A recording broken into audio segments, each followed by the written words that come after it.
शेतकरी भावा बहिणींनो, आज लाईव्ह येण्यापाठीमागची मुख्य भूमिका ही खऱ्या अर्थानं या महाराष्ट्र राज्य सरकारने जो पवनार ते पात्रा देवी ज्याचं नाव शक्तीपीठ महामार्ग असं देण्यात आलेलं आहे, या महामार्गाच्या संपादनाची प्रक्रिया महाराष्ट्रामध्ये सुरू झालेली आहे। महाराष्ट्रातल्या 12 जिल्ह्यांमधले शेतकरी याच्या विरोधामध्ये मोठ्या संख्येने आहेत। ठिकठिकाणी या संयुक्त मोजणीच्या कार्यक्रमाला संयुक्त मोजणीसाठी शेतकरी विरोध करतायत। त्याच पद्धतीने आज बीड जिल्ह्यामधल्या अंबाजोगाई तालुक्यामधल्या मौजे गिरोली या ठिकाणी अचानक या ठिकाणच्या भूसंपादन अधिकाऱ्यांनी संपूर्ण टीम घेऊन संयुक्त मोजणीची प्रक्रिया राबवत असताना कुठलीही कल्पना न दिल्यामुळे आणि संपादित होत असणाऱ्या जमिनीच्या शेतकऱ्यांनी विरोध केल्यामुळे किंवा चौकशी केल्यामुळे त्यांना पोलिसी दहशतीखाली ताब्यात घेऊन दहशत निर्माण करण्याचा प्रयत्न केला गेला आणि त्यामधून जे काही घडलं ते आपण सगळ्यांनी आज वेगवेगळ्या माध्यमाच्या माध्यमातून बघितलेलं आहे। परंतु या सगळ्या पार्श्वभूमीमध्ये नेमकं काय या पाठीमागे शिस्त आहे, कशासाठी शासन प्रशासन आणि पोलीस यंत्रणेचा एवढा वापर करते आहे, याचं कारण खरं म्हणजे बहुसंख्य लोकांनी या सगळ्या माध्यमांच्या प्रतिक्रियेमध्ये दिलं गेलं आणि बऱ्याच जणांनी सांगितलं की जरा नेमकं काय प्रकरण आहे। या शक्तीपीठाच्या अनुषंगानं सातत्यानं जेव्हा मागच्या 2 वर्षापूर्वी ही अधिसूचना निघाली आणि एकूण बाधित शेतकरी आणि जवळपास सर्व शेतकरी संघटना आणि किसान सभेनं सुद्धा या अनुषंगानं सविस्तर असा अभ्यास या सगळ्या घटकांचा केला। विविध क्षेत्रातल्या पर्यावरणवाद्यांनी, अर्थशास्त्रज्ञांनी, सर्व क्षेत्रातल्या वेगवेगळ्या लोकांनी या शक्तीपीठ महामार्गाची गरज नसून ज्याला पर्यायी रस्ते आहेत, जो फायद्यापेक्षा बहुसंख्य शेतकऱ्यांच्या अडचणीचा आहे, कारण या रस्त्यामुळं जवळपास महाराष्ट्रातली 371 गावं बाधित होत आहेत। हजारो हेक्टर जमीन याच्यामध्ये संपादित केली जाणार आहे। यामुळे निर्माण होणारा बाधित होणारा शेतकरी तर नक्कीच आहे, परंतु हा रस्ता ज्या समृद्धी महामार्गाच्या धर्तीवरती होणार आहे, हा जो जमिनीपासून 20-25 फूट उंचावरती असणार आहे, याच्यामुळं जी नदी नाले नैसर्गिक वडे नाले आहेत यांच्या सुद्धा पाण्याच्या वाहनाचा वगैरे आणि मोठा प्रश्न निर्माण होणार आहे। आपण संबंध महाराष्ट्र आणि समृद्धीच्या रस्त्याच्या बाजूनं पावसाळ्यामध्ये कशा प्रकारची तळी निर्माण झाली, हा निसर्गाच्या सुद्धा विरोधामधला रस्ता आहे आणि म्हणून हा रस्ता कुठल्याच अर्थाने की जो रस्ता करण्यासाठी एका बाजूला तुम्ही नको तेवढ्या महागड्या व्याजदराने कर्ज घेऊन हा रस्ता बांधताय, दुसऱ्या बाजूला ज्या मराठवाड्यामधून मोठ्या प्रमाणात हा रस्ता जातोय, जिथं प्रचंड मोठ्या प्रमाणामध्ये अतिवृष्टीनं नुकसान झालेल्या शेतकऱ्यांना या सरकारमधल्या तत्कालीन मुख्यमंत्री असणाऱ्या शिंदे सरकारने जे सांगितलेलं होतं की जे नुकसानग्रस्त शेतकरी आहे, जे अतिवृष्टीनं नुकसान झालेलं असेल, अशा शेतकऱ्यांना हे सरकार कोरडभाऊसाठी 3,600 आणि 3 हेक्टर पर्यंतची मदत देईल। 2024 मध्ये जिरायती बागायती 17,000, 36,000, 27,000 अशा प्रकारच्या मदतीचा शासन निर्णय काढा, देणं दूर, परंतु आता लागलीच या वर्षीची जी नुकसान झालेली अतिवृष्टीची याच्यामध्ये परत 8,500, 17,000 अशा पद्धतीची तरतूद हे सरकार एका बाजूला शेतकऱ्यांना देण्यासाठी कमी करत आहे आणि ज्याची गरज नाही आहे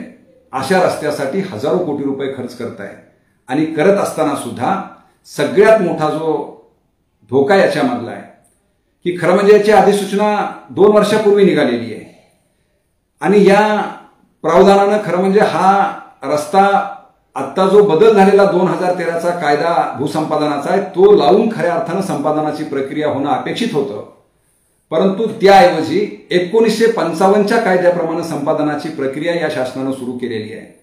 ती करत असताना सुद्धा ज्या प्रकारची पारदर्शकता ही शेतकऱ्यांना कळली पाहिजे होती. खरं म्हणजे प्रारंभिक अधिसूचना निघून 2 वर्ष झालेली आहे. त्यानंतरची निघाल्यानंतर खरं शेतकऱ्यांनी बहुसंख्य प्रमाणामध्ये हे आपल्या हरकती दिलेल्या आहेत. 70% पेक्षा जास्त शेतकऱ्यांनी या रस्त्याला विरोध केलेला आहे. त्या हरकती अद्यापही या ठिकाणच्या भूसंपादन अधिकाऱ्यांनी निकाली काढलेल्या नाहीये. खरं म्हणजे अपेक्षित असं आहे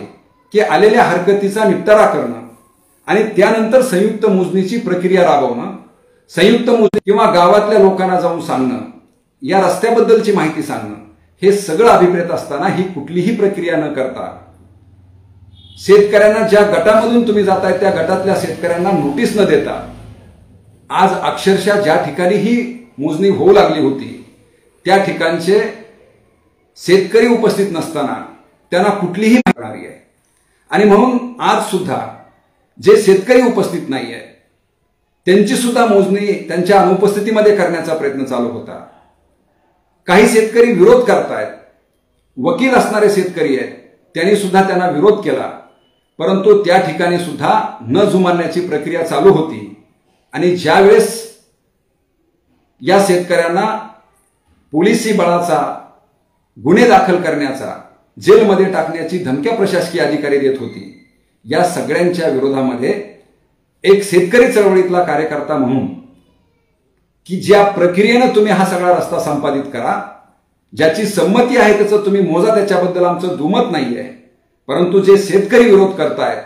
त्यांचा विरोध तुम्ही नोंदवा, ती मोजणी तुम्ही करू नका,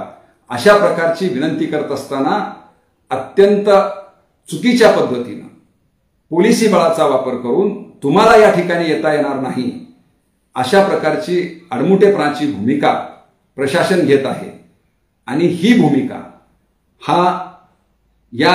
ज्या बीड जिल्ह्यामध्ये आणि ज्या मराठवाड्यामध्ये आहे, ज्यांनी या ठिकाणच्या जुलमी निजामशाहीच्या विरोधामध्ये लढा दिलेला आहे, ज्यांना चळवळीचा मोठा वारसा आहे, अशा बीड जिल्ह्यामधला शेतकरी आणि शेतकऱ्यांचा तरुण मुलगा अशा बेकायदेशीररित्या आमच्या बापदादांनी अत्यंत प्रतिकूल परिस्थितीमध्ये सुद्धा सांभाळलेल्या शेतजमिनी अशा चुकीच्या पद्धतीनं संपादित होऊ देणार नाही.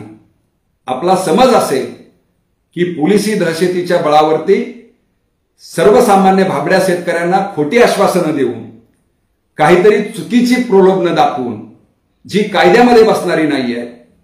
जी नियमामध्ये बसणारी नाहीये, अशा प्रकारची प्रलोभनं देऊन प्रलोभनं नाही ऐकली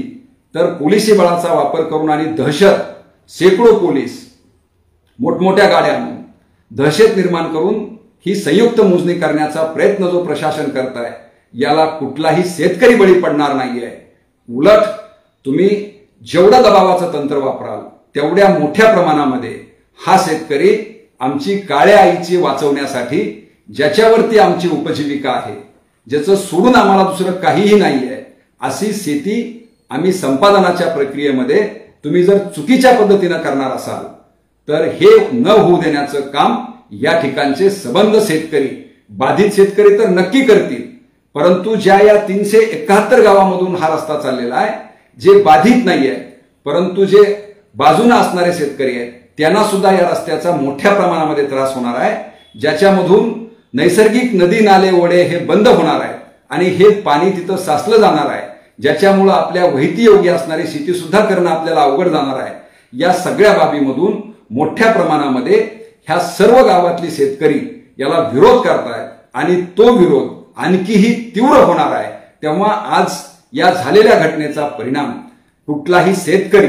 याच्यामध्ये नक्कीच या सरकारच्या विरोधामधली लढाई हा शक्तीपीठ महामार्ग रद्द झाला पाहिजे, या लढाईमध्ये आणखी कणखरपणे पुढे येईल, अशा प्रकारचं चित्र या सगळ्या माध्यमातून सबंध महाराष्ट्रातल्या 12 जिल्ह्यामध्ये झालेलं आहे. आणि म्हणून हा सबंध शेतकरी या शक्तीपीठाविरोधातली लढाई आणखी तीव्र करेल आणि बेकायदेशीर आणि जुलमी पद्धतीनं, अगदी रजाकारी पद्धतीनं चाललेली जी काही प्रशासनाची आणि शासनाची कार्यवाही आहे याचा परत एकदा तीव्र निषेध आम्ही सगळे करतोय. आणि हे थांबवण्यापर्यंत ही लढाई शेतकरी